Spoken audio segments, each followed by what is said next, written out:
Quran surah 3 dulu. Di ayat 37. Di paling kiri sebelah bawah pojok di mushaf standar.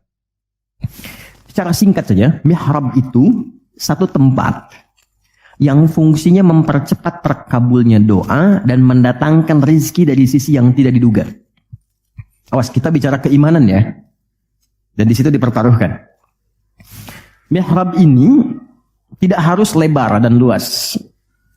Sehamparan sejadah nggak ada masalah. Yang penting kita gunakan untuk ibadah saja.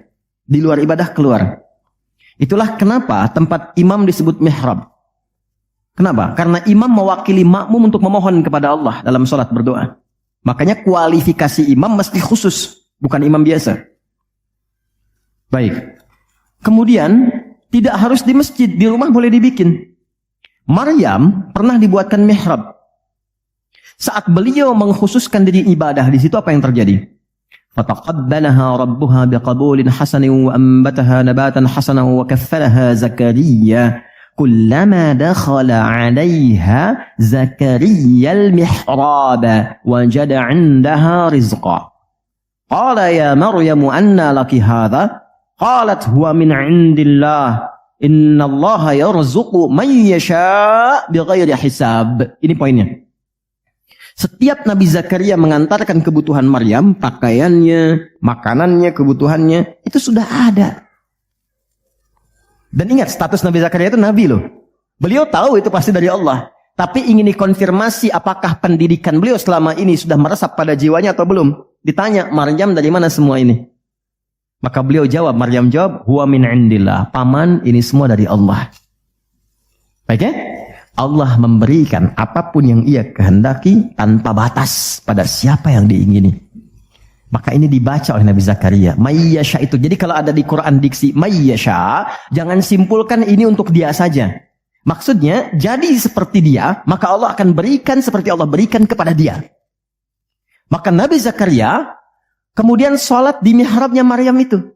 Minta sesuatu yang selama ini kata orang terbatas. Apa yang dilakukan? Sholat. Dalam sholatnya minta. Perhatikan cara mintanya. Satu, menyebut nama Allah sesuai kebutuhan. Hasan. Ya. Maksudnya apa? Nama yang ketika disebut melahirkan ibadah, melahirkan jawaban. Jadi Allah bentangkan semua nama terkait semua kebutuhan kita. Anda butuh rizki, sebut ya Razak. Anda butuh ilmu, sebut ya Alim. Ya kan?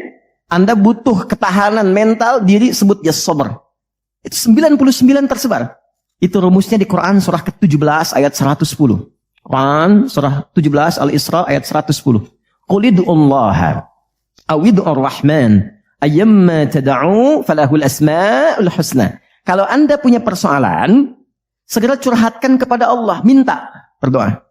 Sebut ya Allah yang standar atau ya Rahman naik sedikit atau pilih nama yang sesuai kebutuhan kita. Jadi nggak harus semua disebut. Takutnya nggak butuh dikasih. Ya Allah ya Sabar, nggak pengen punya masalah, turun masalah kan? Nah, Nabi Zakaria divonis ada keterbatasan, nggak mungkin diberi. Maka beliau meminta dengan nama Allah yang memberi tanpa batas. Dalam bahasa Arab disebut dengan Wahhab, pemberi tanpa batas. Kalau dialihkan jadi bentuk permintaan, fi'lil amri lit talab. Bukan perintah di sini, tapi untuk meminta. Maka rubah kalimatnya jadi hab. Kalau untuk pribadi, habli. Untuk komunal banyakan, hablana. Karena ini kasusnya pribadi, maka di ayat 38 beliau meminta. Hunalika di mihrabnya Maryam. Da'a Zakaria Rabbah. Berdoalah Nabi Zakaria kepada Allah Rabbnya. Perhatikan. Qala Rabbi habli. Min ladunka dzurriyyatan thayyibah. Innaka sami'ud du'a. Ini fikih doa yang penting dipelajari. Ya Allah, ini kalau terjemah bebasnya begini. Mereka mengatakan, aku nggak mungkin punya keturunan. Maka aku memohon darimu saja yang tidak punya batas dalam pemberian. Mereka katakan aku nggak mungkin. Maka aku mohon kepadamu yang tidak punya batas dalam pemberian. Innaka sami'ud du'a. Sungguh engkau pasti mendengar doaku. Kalau kepada yang maha mendengar tidak terkabul juga, kepada siapa lagi aku mesti memohon? Dan ini ada fikih doa, bagus sekali. Jadi kalau berdoa, sebut nama Allah sesuai permintaan. Yang kedua, cari bahasa yang menyentuh. Itu semua Nabi begitu. Nabi Isa saat mengonfirmasi umatnya di hadapan Allah, ya Allah, kalau engkau mau hukum, itu hambamu. Tapi kalau engkau mau ampuni, engkau yang paling banyak kasih sayangnya. Anak ibu sudah mencederai nama baik keluarga. Tiba-tiba datang ke rumah untuk minta maaf. Diterima nggak? Kadang cara menerimanya kan belum tentu langsung baik kan? Ngapain ke sini? Ada yang, kamu bukan anak saya lagi. Oh, lantas anak siapa? Tapi dimaafin juga kan? Lalu dia berkata begini, Pak, silahkan. Kalau papa mau marah, mau pukul, silahkan. Tapi saya anak papa. Tapi kalau papa maafkan, memang papa adalah papa yang penyayang, yang selama ini seperti yang aku harapkan. Mukul nggak? Demi Allah, meluk. Dan air mata keluar. Nah, ibu saja yang punya rahim, punya sifat kasih yang dalam, apalagi Allah yang Rahman dan Rahim. Maka cari kalimat yang lembut.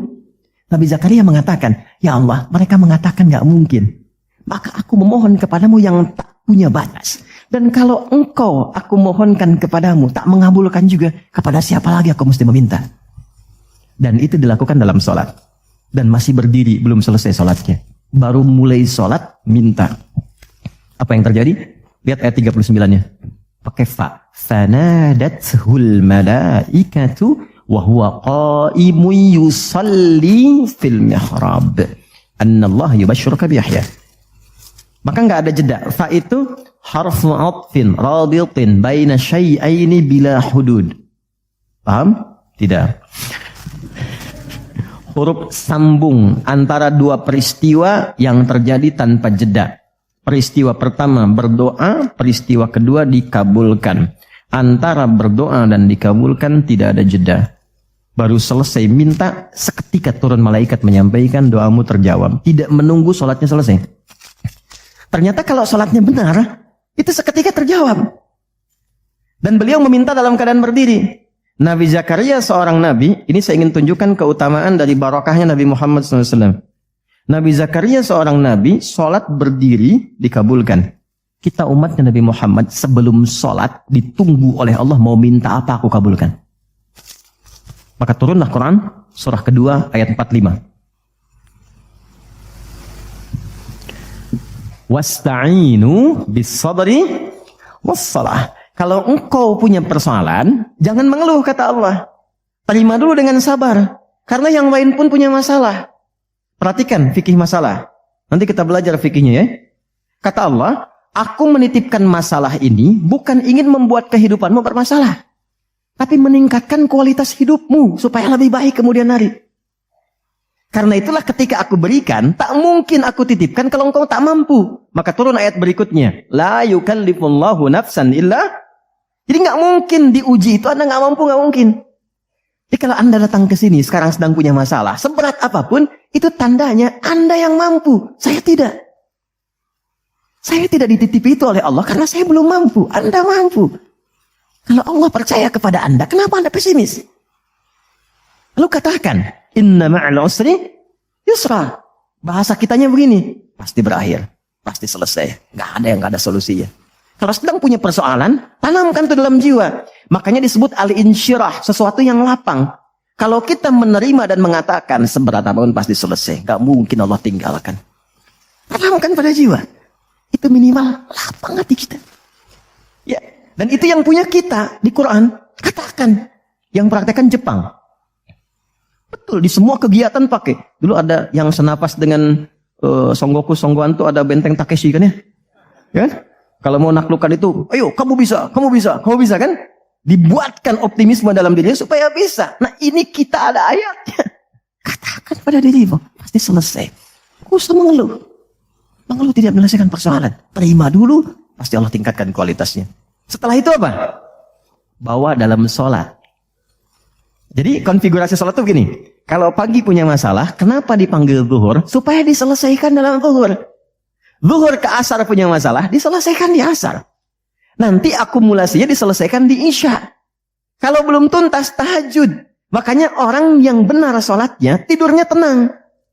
Karena dia sudah curahkan kepada Allah. Ya Allah, engkau yang titipkan, engkau pasti selesaikan. Engkau yang berikan, engkau pakai tuntaskan. Engkau pasti tuntaskan. Lalu istighfar kan? Makanya begitu istighfar, tidurnya tenang. Gak percaya silahkan. Coba dulu evaluasi istighfar, tenangkan. Tidurnya enak. Tapi kalau Anda gak lakukan, dalam tidur pun masih bermasalah. Kamu ini tidur. Gak enak. Itulah sholat.